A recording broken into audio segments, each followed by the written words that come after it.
अच्छा भाई, ओवरहेड्स की अपॉर्शनमेंट के अंदर हमने एक बात ये करी थी कि ओवरहेड की अपॉर्शनमेंट क्या होती है ना। तो उसमें देखें, एक चीज याद रखिएगा कि whenever we talk about the concept of overhead apportionment, तो उसमें जो है वो आप क्या करते हैं, आप सबसे पहली चीज तो ये है कि आप अपनी जो कॉस्ट है ना, उसके जो मुख्तलिफ स्टेप होते हैं, उस मुख्तलिफ स्टेप में आप अपनी कॉस्ट को सबसे पहले जो है वो आइडेंटिफाई करते हैं as a production department cost. आप अपनी कॉस्ट को आइडेंटिफाई करते हैं कि as the production service department cost, admin and selling cost, distribution cost, वगैरह वगैरह वगैरह। आप सबसे पहले तो अपनी कॉस्ट को आइडेंटिफाई करते हैं इस तरीके से।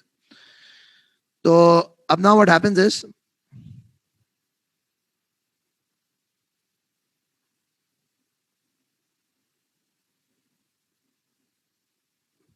तो आपने सबसे पहली चीज तो ये है कि ना, आपने ओवरहेड्स की कॉस्ट को आइडेंटिफाई कर लेना इनटू दीस डिफरेंट कॉस्ट, कि प्रोडक्शन डिपार्टमेंट की कॉस्ट कितनी है, प्रोडक्शन सर्विस डिपार्टमेंट की कॉस्ट कितनी है, एडमिन और सेलिंग की कॉस्ट कितनी कितनी है, एक्सेट्रा एक्सेट्रा एक्सेट्रा। ये मुख्तलिफ तरह की कॉस्ट को आपने आइडेंटिफाई कर लेना। अच्छा, अब मसला सबसे बड़ा ये है कि जो ओवरहेड्स की जो कॉस्ट है, इस ओवरहेड्स के कॉस्ट को इन मुख्तलिफ तरह के डिपार्टमेंट्स के ऊपर इस ओवरहेड्स को अपॉर्शन कैसे करेंगे, उसके लिए आपको मेथड ऑफ अपॉर्शनमेंट पता होना चाहिए।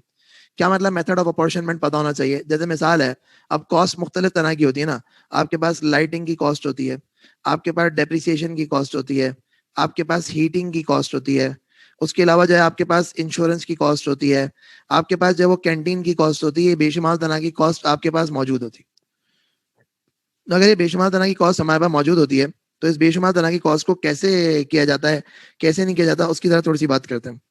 हम क्या करते हैं, हम कोई एक मुख्तलिफ बेसिस के ऊपर, जैसे अब लाइटिंग की कॉस्ट है, उसको आप may be possible floor area की बेसिस के ऊपर एलोकेट करोगे। डेप्रिसिएशन है तो उस डेप्रिसिएशन को उसके एसेट की वैल्यू की बेसिस पे करोगे। हीटिंग की कॉस्ट को भी आप प्रोबेबली फ्लोर एरिया की बेसिस पे करोगे। इंश्योरेंस की कॉस्ट है, उस इंश्योरेंस की कॉस्ट को भी अगर आपको एलोकेट करना है, तो आप कॉस्ट या बुक वैल्यू की बेसिस पे एलोकेट करोगे। कैंटीन है तो नंबर ऑफ मील्स की बेसिस पे एलोकेट करोगे। तो आपने क्या करना होता है, ये जो मुख्तलिफ तरह से जो ओवरहेड्स आपके जमा हो रहे होते हैं, इस मुख्तलिफ तरह के ओवरहेड्स को आप अब जब अपॉर्शन कर रहे होते हो, तो उस मुख्तलिफ बेसिस पे अपॉर्शन कर रहे होते हो। क्या मतलब, फ्लोर एरिया की बेसिस पे, वैल्यू की बेसिस पे, उसके साथ साथ जो है वो नंबर ऑफ मील्स की बुनियाद पे अलग अलग तरह से आप कॉस्ट को, आप अपने ओवरहेड्स को अपॉर्शन कर रहे होते हो। अब ना इंपॉर्टेंट चीज जरा समझने की है, वो क्या है उसकी बात करते हैं।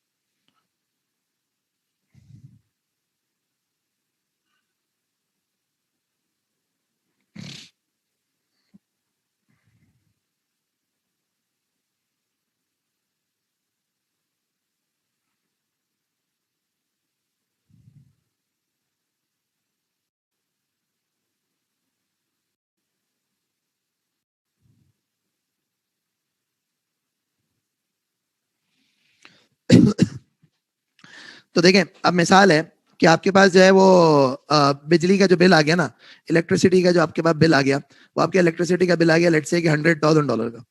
अब इस $100,000 के जो बिल है, इस $100,000 के बिल को आप क्या क्या करेंगे और किस तरह से करेंगे, उसकी मैं कुछ थोड़ी सी बात करता हूँ कि इसको कैसे एलोकेट करेंगे।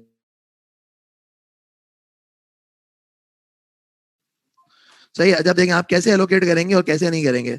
मिसाल है कि आपने कहा कि यार ये हमारा एक प्रोडक्शन डिपार्टमेंट को एलोकेट करनी है, एक कैंटीन डिपार्टमेंट को एलोकेट करनी है, एक सर्विस डिपार्टमेंट को एलोकेट करनी है, एक जो है वो सेलिंग एंड डिस्ट्रीब्यूशन डिपार्टमेंट को एलोकेट करनी है। तो ये मुख्तलिफ डिपार्टमेंट्स को हमने ये कॉस्ट एलोकेट करनी है। तो अगर हम ये मुख्तलिफ डिपार्टमेंट्स को हमने कॉस्ट एलोकेट करनी है, तो हमें क्या करना पड़ेगा और क्या नहीं करना पड़ेगा। तो सबसे पहली चीज तो ये है कि जब हम बात करते हैं with respect to this production department, तो हमें एक बात ये पता लगी कि यार ये प्रोडक्शन डिपार्टमेंट का जो फ्लोर एरिया है, तो प्रोडक्शन डिपार्टमेंट का फ्लोर एरिया जो है ना वो 1,000 स्क्वायर यार्ड है। अच्छा भाई, उसके बाद कैंटीन डिपार्टमेंट का 200 है, सर्विस डिपार्टमेंट का 500 है, सेलिंग एंड डिस्ट्रीब्यूशन डिपार्टमेंट का कोई जो है ना वो 1,300 स्क्वायर फुट है या स्क्वायर यार्ड एरिया। तो आपने कहा यार ये सारी की सारी जो मिल मिला के बनता है ना, वो 3,000 स्क्वायर यार्ड का एरिया बनता है। तो इसका मतलब है कि अगर मुझे $1,00,000 वाली एलोकेट करनी है, तो उसको मैं किस तरह से एलोकेट करूंगा, मल्टीप्लाई करूंगा यहाँ पे 1,000/3,000, यहाँ पे मैं मल्टीप्लाई करूंगा 200/3,000, यहाँ पे मैं मल्टीप्लाई करूंगा 500/3,000, यहाँ पे मैं मल्टीप्लाई करूंगा 1,300/3,000। सो ये तमाम की तमाम चीजें होंगी। सो रिजल्टिंगली व्हाट हैपेंस इज कि this is how you will go about, I repeat, this is how you will go about, कि 1,000 डिवाइडेड बाय 3,000 मल्टीप्लाई बाय 100,000। सही है जी।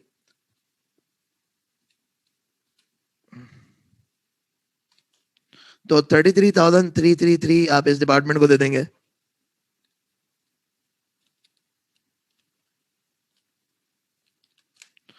और 6667 आप इसको दे देंगे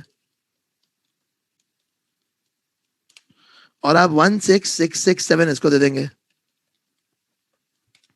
और आप 43333 इसको दे देंगे. So this is how you will go about. आप क्या करेंगे? This is how you will go about. तो आपने क्या करना है? आपने ये मुख्तलिफ तरह के डिपार्टमेंट्स को एलोकेट कर देनी है तमाम की तमाम कॉस्ट.